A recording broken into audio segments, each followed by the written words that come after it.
जय श्री राम।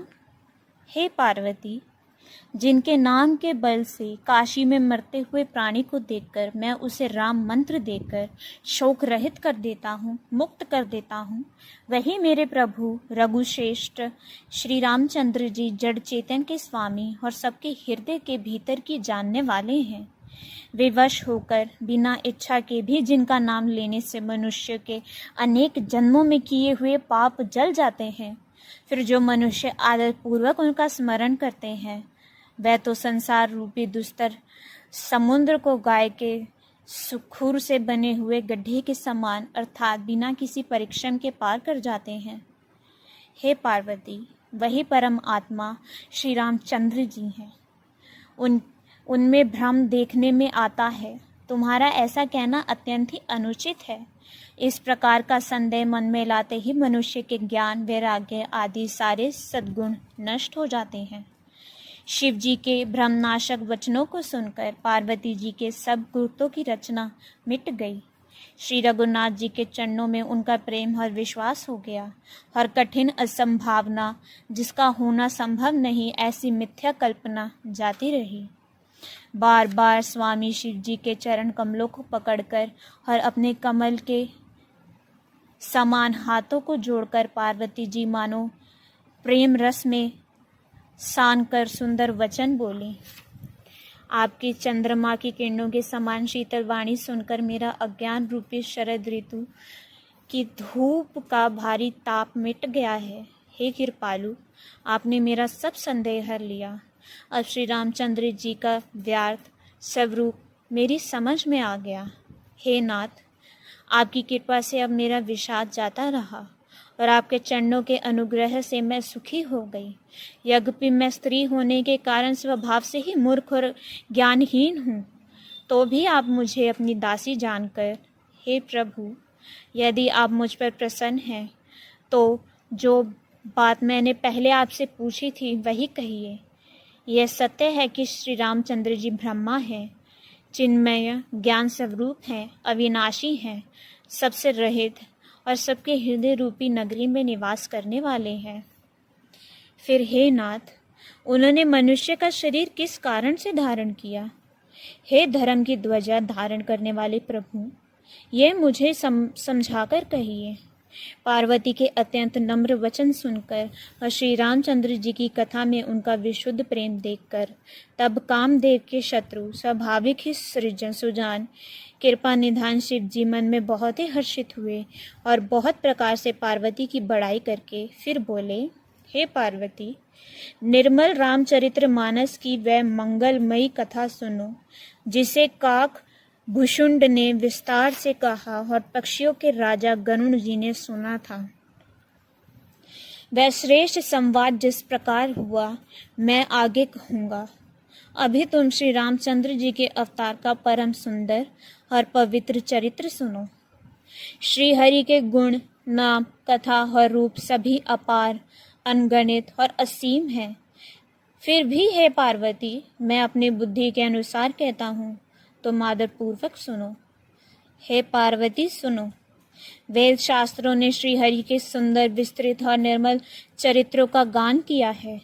हरि का अवतार जिस कारण से होता है वह कारण बस यही है, ऐसा नहीं कहा जा सकता। अनेकों कारणों से हो सकते हैं और ऐसा भी हो सकता है जिन्हें कोई जान ही नहीं सकता। हे सयानी सुनो।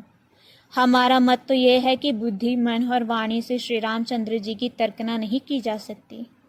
तथापि संत, मुनि, वेद और पुराण अपनी अपनी बुद्धि के अनुसार जैसा कुछ कहते हैं और जैसा कुछ मेरी समझ में आता है, हे सुमुखी, वही कारण मैं तुमको सुनाता हूँ। जब धर्म का हास हुआ है और नीच अभिमानी राक्षस बढ़ जाते हैं और वे ऐसा अन्याय करते हैं जिसका वर्णन नहीं हो सकता, तथा ब्रह्मांड, गो, देवता और पृथ्वी कष्ट पाते हैं, तब वे कृपा निधान प्रभु भांति भांति दिव्य शरीर धारण कर सज्जनों की पीड़ा हरते हैं।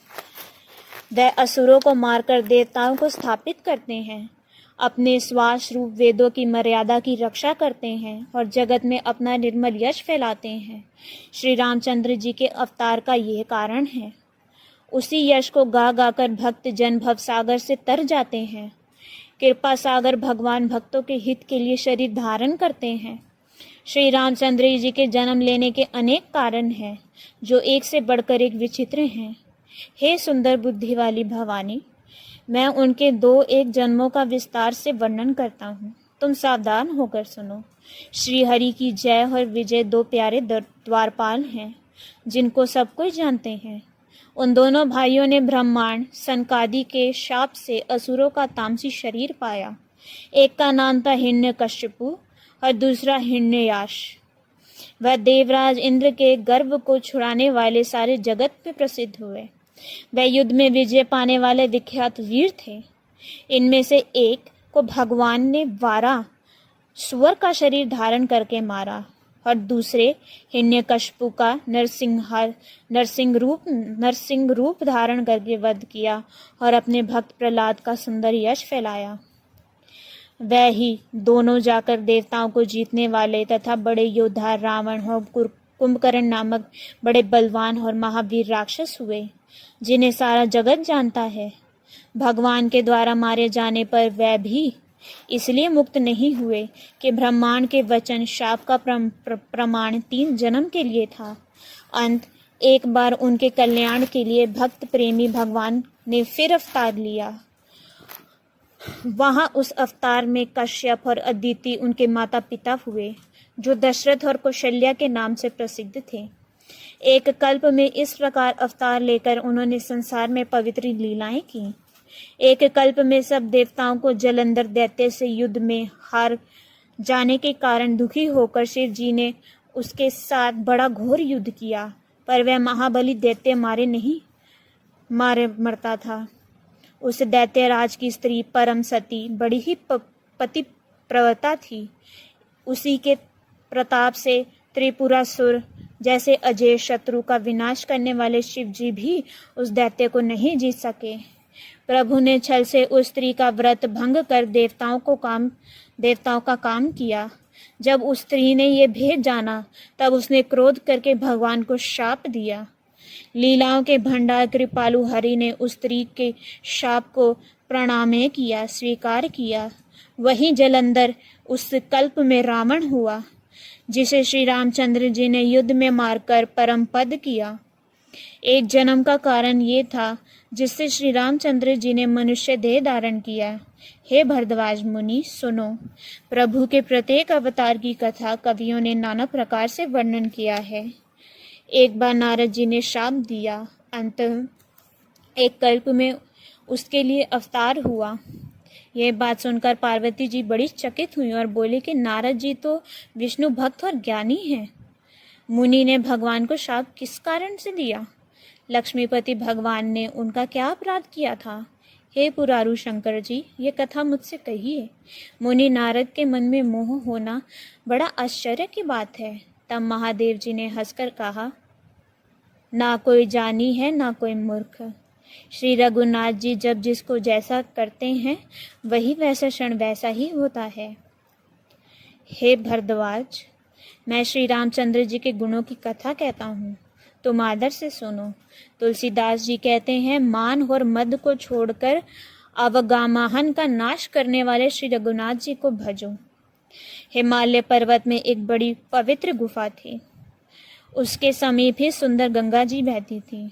वह परम पवित्र सुंदर आश्रम देखने पर नारद जी के मन को बहुत ही सुहावना लगा। पर्वत, नदी और वन के सुंदर विभागों को देखकर नारद जी का लक्ष्मीकांत भगवान के चरणों में प्रेम हो गया। भगवान का स्मरण करते ही उन नारद मुनि ने शाप की, जो शाप उन्हें दक्ष प्रजापति ने दिया था और जिसके कारण वह एक स्थान पर नहीं ठहर सकते थे, गति रुक गए और मन के स्वाभाविक ही निर्मल होने से उनकी समाधि लग गई। नारद मुनि की ये तपोमयी स्थिति देखकर देवराज इंद्र डर गया। उसने कामदेव को बुलाकर उसका आदर सत्कार किया और कहा कि मेरे हित के लिए तुम अपने सहायक को सहित नारद की समाधि भंग करने को जाओ। ये सुनकर मीन ध्वज कामदेव मन में प्रसन्न होकर चला। इंद्र के मन में ये डर हुआ कि देवर्षि नारद मेरी पूरी अमरावती का निवास राज्य चाहते हैं। जगत में जो कामी और लोभी होते हैं वह कुटिल कौवे की तरह सबसे डरते हैं। जैसे मूर्ख कुत्ता सिंह को देखकर सूखी हड्डी लेकर भागे और वह मूर्ख ये समझे कि कहीं उस हड्डी को सिंह छीन ना ले, वैसे ही इंद्र को नारद मेरा राज्य छीन लेगा ऐसा सोचते लाज नहीं आई। तब कामदेव उस आश्रम में गया।